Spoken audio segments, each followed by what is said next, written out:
A lot of people know you got the world's most famous tattoo, right? It's been shown in hundreds of movies. He was badass. Women are attracted to it. Rihanna licked it? Yeah. Oh, I'm jealous. You got this great tat. What is that of? Well, you must have met people who've had you tattooed on them. Actually, I have. But the weirdest one was Danny Tréjo. He started working, and of course, he landed on the movie my first movie that I did. You were a criminal. Yeah. They told me, you're gonna meet this prisoner that is now an actor, and I was a little bit afraid. Selma Hayek. Oh, God, she's just stunningly beautiful. And when he saw me for the first time, he ran towards me and ripped his shirt off.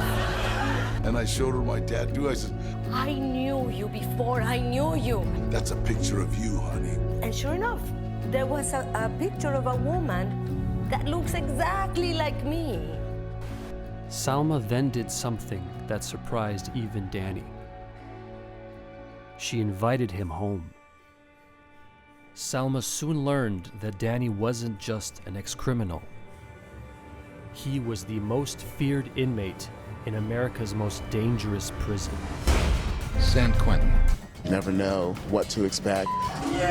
Be advised, I've got about 6 on 6. I've seen inmates stabbed in the neck, throats sliced. This was the only prison in the state to use a gas chamber. Some of the most violent people in the world. Manson may have been responsible for as many as 35 killings. Believe me, if I started murdering people, there'd be none of you left.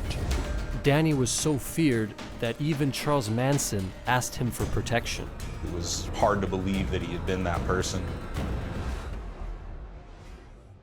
Before his life of crime, Danny was a boy who liked to play with girls. My aunts and girl cousins adored me. We did everything separately from the men. We played make-believe and dress-up and played with dolls. One day, my Uncle Rudy came in the girls' bedroom, saw me in a dress, and went ballistic. We Trejos had to be masculine in every way, at every moment. And all of a sudden, I move in with my dad. So shit really changed. It's 1951. The Trejo family are having a barbecue. Everyone is avoiding the fact that 6-year-old Danny has been locked in the car. My aunts wanted to help, but they were too scared to get involved.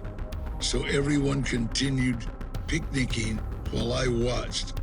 Danny had learned that being a man meant never showing weakness, so he stayed quiet in the scorching heat. I started falling asleep or passing out, but I fought it so hard, I leaned back against the seat, then curled up on the floor. I was losing consciousness.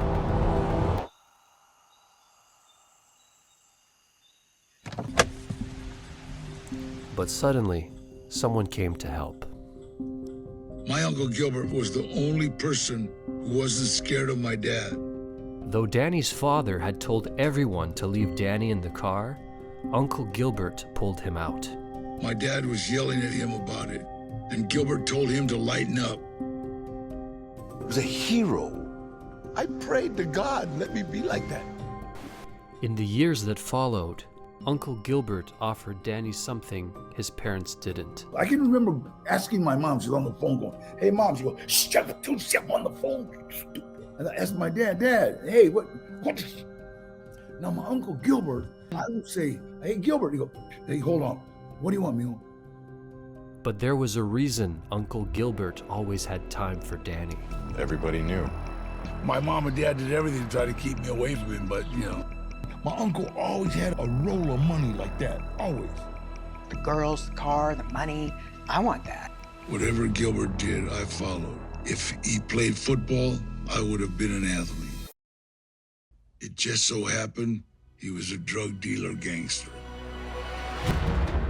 When I realized Gilbert was doing robberies, I didn't think it was bad.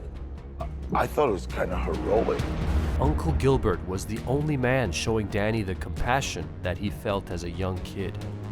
But when Danny turned 8, his first crime was a crime of compassion. We were walking around one night and heard the cows moving. They sounded like they were suffering, so we climbed over a big fence and set them all free. They couldn't wait to get the fuck out of there. Those cows must have been in heaven for a few hours.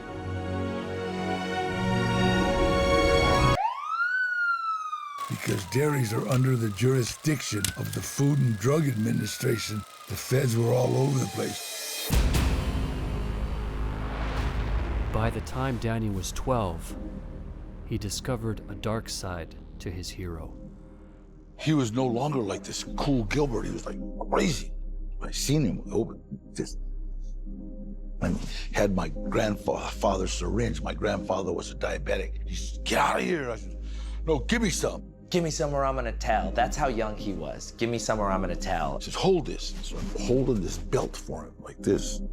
It's a glass syringe. So when the needle registers, it does this little atomic bomb thing. And then, bam, he hits it. He says, "Let it go." And I let it go. And when I let it go, I seen this whole change come over him from this crazy to this. He gave me a fix, a couple of drops of his cotton. And next thing I remember, I was soaking wet, sitting outside my grandmother's yard, I'd overdosed. You're not thinking, oh, well, now I don't have to worry about school, I don't have to worry about parents, I don't have to worry about this, nothing. It's just gone. And then all I remember is hearing the ice cream truck and getting some ice cream. Danny became exactly like his uncle.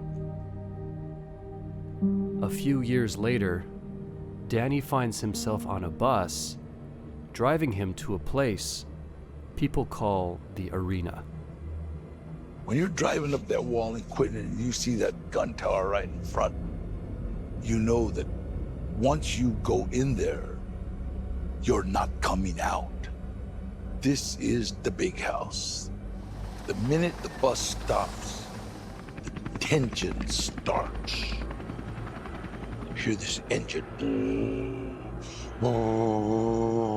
And all it is everybody talking.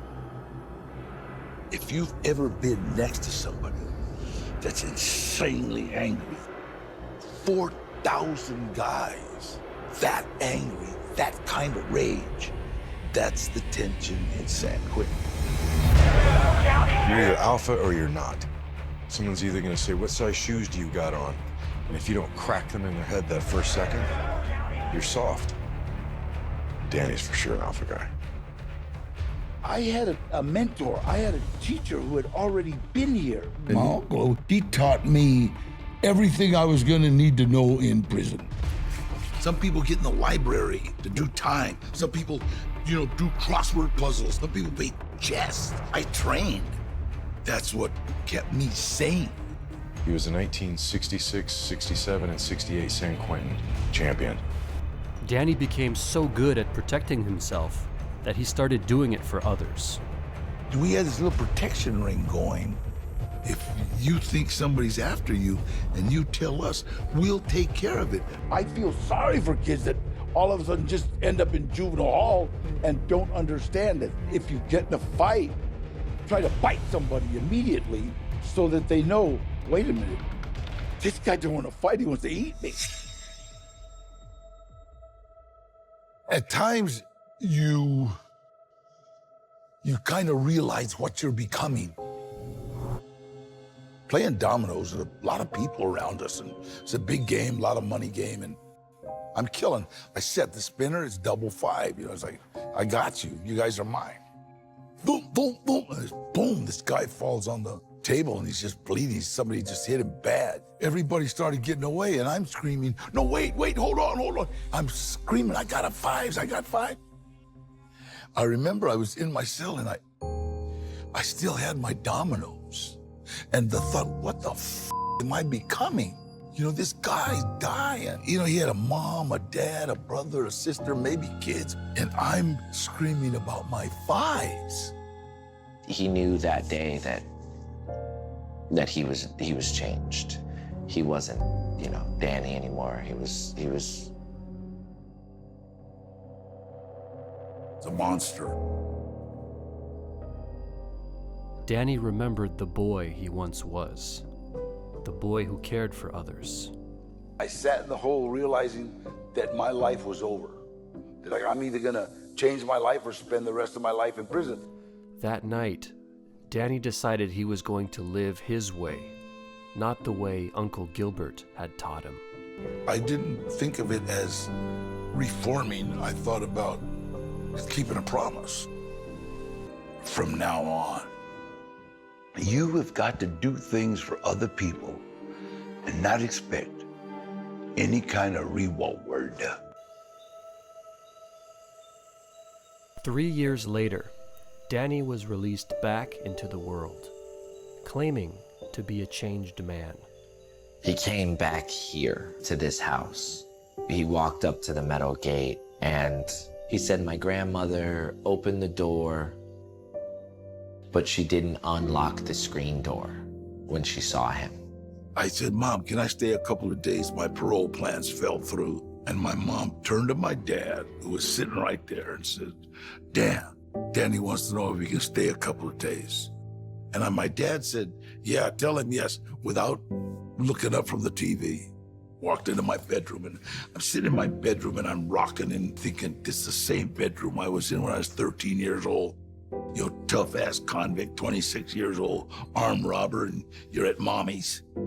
Your dad didn't even say hello. He doesn't really want you here. My dad hated tattoos, and I wanted to get back at him. Got up, and I went and I sat in front on the ottoman in front of his television set. I had taken off my shirt. I got that big tattoo on my chest, and I was just getting ready to say, hey, what's up with you? My mom comes out, perfect timing. Mijo, you want some cookies and milk? Danny put his anger aside and started living life his way. I can remember the first person I tried to help. I seen this old lady pulling out her trash. I walked over to her, never forget her words. No me robas, Danny. She never took her eyes off me. She's like, because she knew I was gonna run to the garage and get a lawnmower, brought her can out again. No one trusted the guy who had once robbed the entire neighborhood. But Danny didn't quit. He learned how to help other people. He started giving out his number, and people would just call him up. Danny got sober and found a decent job. But one day, he got an unexpected visitor. Gilbert pulls up in a new Lincoln. He's only been out of the joint about 2 weeks. He's already got everything going for him. Mm-hmm. And I'm looking like I've escaped from a Vietnamese prison. I'm like just covered in grease. I'm working in a wrecking yard. And he asked me, what the f*** are you doing? And I said, shut up, Gilbert, I'm working. I know, but this is embarrassing, Holmes. We played in dirt all day. And he goes, here. And he gave me 2 quarters of heroin, and he gave me $1,000. He put $1,000 there, and he said, you know what, Los, get yourself together, get out, start, go ahead and work for me. I got the bag, I'm doing real well. I had worshiped Gilbert since I was a kid. He'd been my role model. Gilbert, you, I can't, man. And the first time I ever walked away from him. But I went to the back and I was just sitting there thinking, God. From that point on, Danny never fell under the influence of Gilbert again. He overdosed and died. My cousin found him.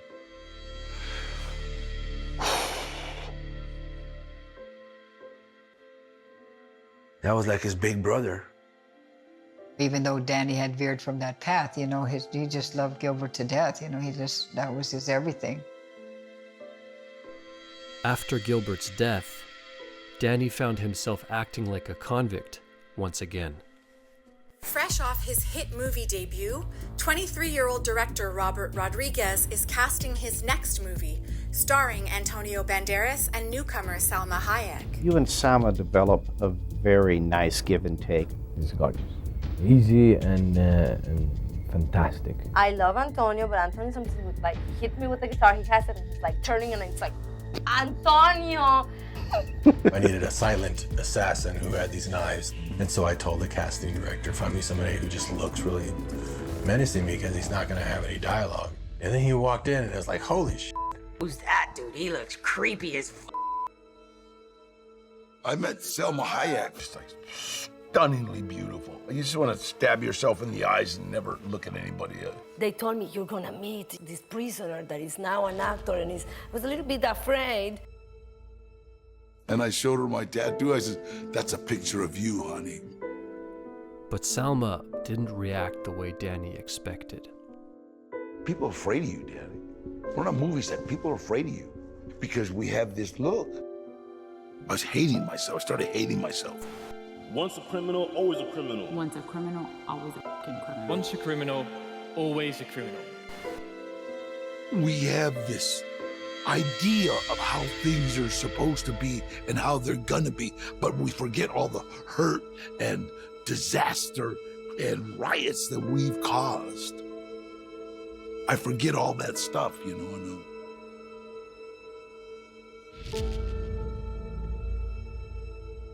But it was Danny who had misjudged Salma. Day before Thanksgiving, she calls me, and this is like almost 2 months later. She called with the movies order, called me and said, Danny, would you like to come to a Thanksgiving dinner? Would you? Yeah. And so I went over, she had a family Thanksgiving dinner and she invited me. She didn't know that I went to the bathroom, almost started crying. I couldn't believe that she's so wonderful, she's so nice. Unbelievable, unbelievably nice, man. If you did something wrong, don't go down because of it. Your mistake, it's a valuable tool for growth. In the years that followed, the world finally saw who Danny really was. Actor Danny Trejo played the role of a real-life hero today. Security video caught the accident as the SUV goes through the intersection and gets T-boned by the other car. I just want to cry. I just knew how scared he was.